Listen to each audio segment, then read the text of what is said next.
Hello everyone. Today we start our first topic, wound healing from surgery as Das.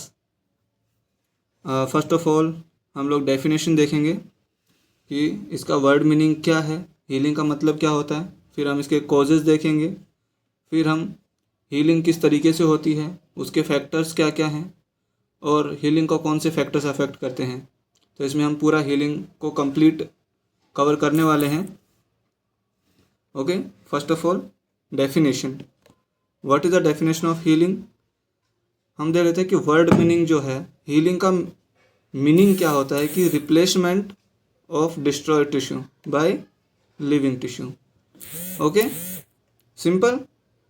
Now अब हम देख लेते हैं कि जो वुंड है वो किसके थ्रू प्रोड्यूस होता है, कि इसके कोज क्या हैं। पहला कोज है trauma, physical, chemical, microbial agents. Okay, and third is ischaemia. इनके थ्रू क्या होता है, वुंड क्रिएट होता है या वुंड का कोज है ये।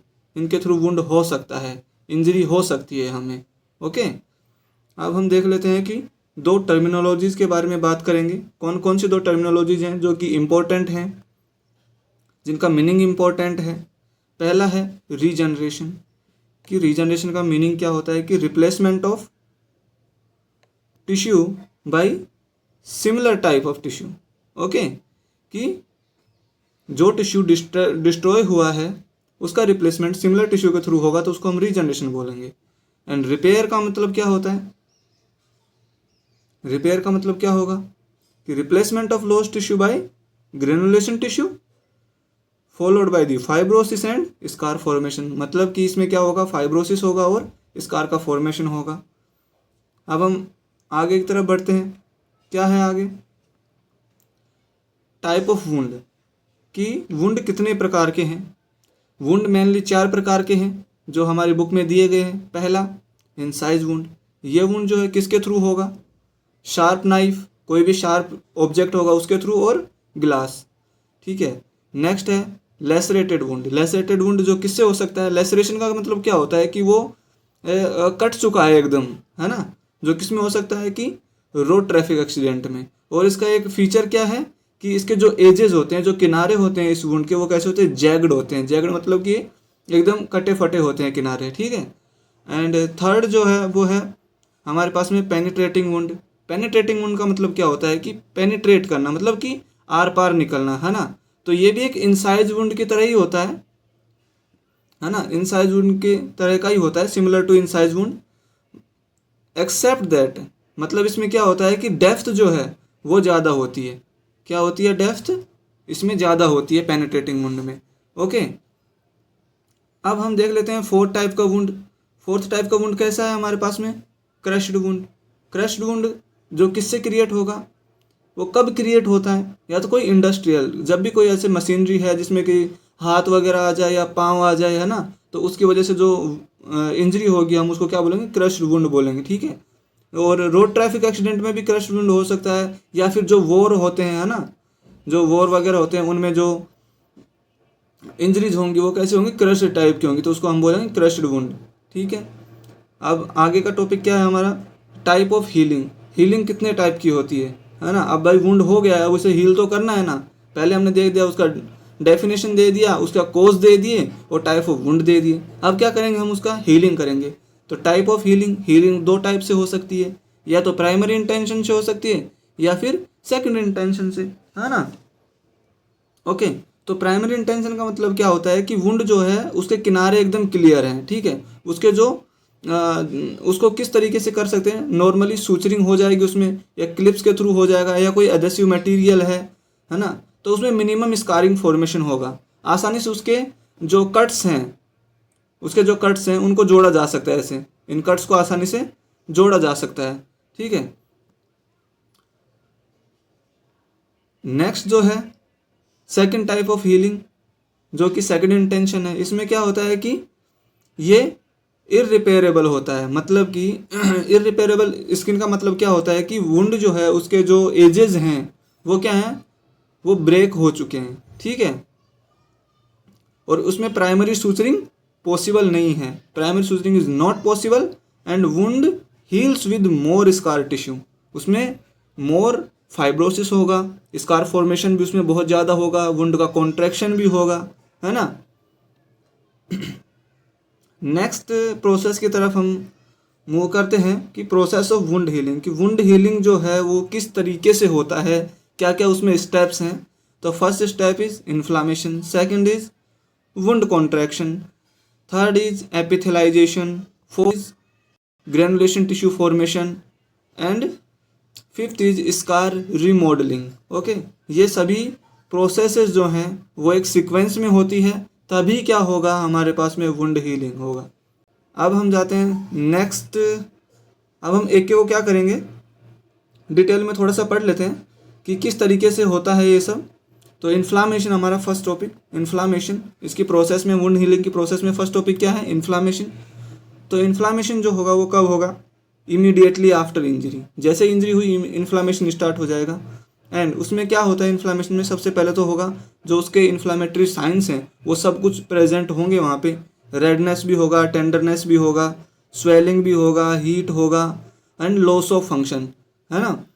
एंड उसमें और नेक्स्ट क्या होगा कि platelet become adherent, okay, with clotting factors, transient vasoconstriction, transient मतलब कि थोड़े समय के लिए वाजोकॉन्स्ट्रिक्शन होगा, मतलब कि एक स्लाइट टाइम पीरियड के लिए सबसे पहले वाजोकॉन्स्ट्रिक्शन होता है ताकि वो ब्लड लॉस को कम कर सके उसलिए, है ना, और followed by the vasodilatation.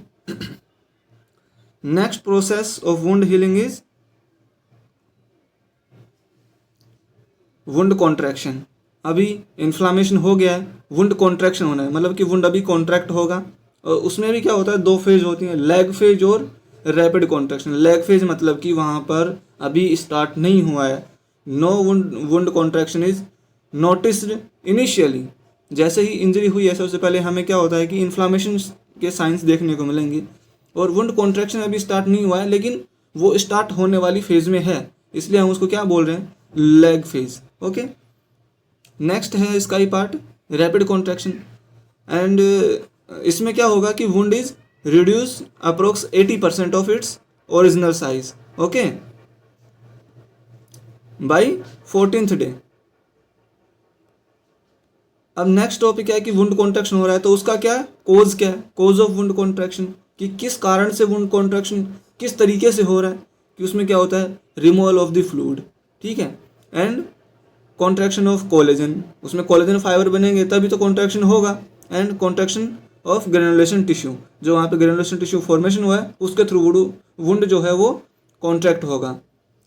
Next process of wound healing is एपिथेलाइजेशन।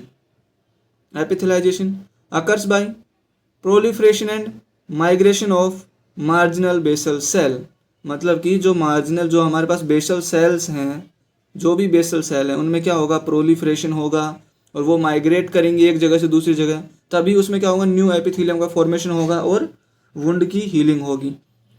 Next process क्या है वुंड हीलिंग में, जो डी है वो क्या है, ग्रेनुलेशन टिश्यू फॉर्मेशन हो गया। अब ये क्या है, ग्रेनुलेशन टिश्यू फॉर्मेशन, ये नेक्स्ट स्टेज है। इसमें क्या क्या चीज़ें होती हैं ग्रेनुलेशन टिश्यू फॉर्मेशन में, सबसे पहले होगा स्टेज ऑफ वास्कुलराइजेशन, मतलब कि वहाँ पर न्यू ब्लड वेसल्स का फॉर्मेशन होगा। अभी न्यू ब्लड वेसल्स फॉर्मेशन होंगी, बाद में क्या होता है कि कुछ ब्लड वेसल्स जो हैं वो डिस्ट्रॉय भी होते हैं, तो उसको हम डीवास्कुलराइजेशन बोलेंगे। वो कब होगा, जब स्टेज ऑफ फाइब्रोसिस आना शुरू होगा, तो वहाँ पे कुछ अमाउंट में ब्लड वेसल्स का क्या होता है, डीवास्कुलराइजेशन होता है। ओके, नेक्स्ट स्टेज की बात करेंगे हम, तो वो कौन सी है, स्कार रिमॉडलिंग, मतलब कि स्कार बन चुका है, अब उसका रिमॉडलिंग मतलब आगे क्या होगा उसका। ओके, तो last stage of wound healing है ये, एंड स्कार इस, ठीक है, एंड प्रोग्रेसिवली विद टाइम, ये टाइम के साथ क्या होगा, इंक्रीज हो जाएगा, और scar change their anatomical arrangement, है ना, वो एकदम कॉन्ट्रैक्ट होता रहता है और अपनी जगह को सिकोड़ता रहता है, ठीक है, टाइम के साथ में। नेक्स्ट है कॉम्प्लिकेशन ऑफ वुंड हीलिंग, कि वुंड हीलिंग में क्या क्या कॉम्प्लिकेशंस हो सकती हैं। Implantation cyst, first complication. Second is painful scar, कि स्कार बना और उसमें अभी क्या हो रहा है, पेन हो रहा है। And third is cicatrization, fourth is keloid formation. Keloid formation में क्या होता है कि स्किन के ऊपर स्किन आ जाती है और वहाँ पे क्या होता है, स्कार फॉर्मेशन हो जाता है, उसको बोलेंगे हम कीलॉइड। एंड वो हो सकता है कि मेलिग्नेंसी की तरफ बढ़ जाए तो उसको हम क्या बोलेंगे, नियोप्लाजिया। तो these are some complications of wound healing. Next step की बात करें तो वुंड हीलिंग को कौन कौन से फैक्टर्स हैं जो influencing the wound healing. Okay, first है एज। जो यंग एज है उसमें वुंड हीलिंग फास्ट होगी, ओल्ड एज है उसमें वुंड हीलिंग जो है वो नॉर्मल रहेगी।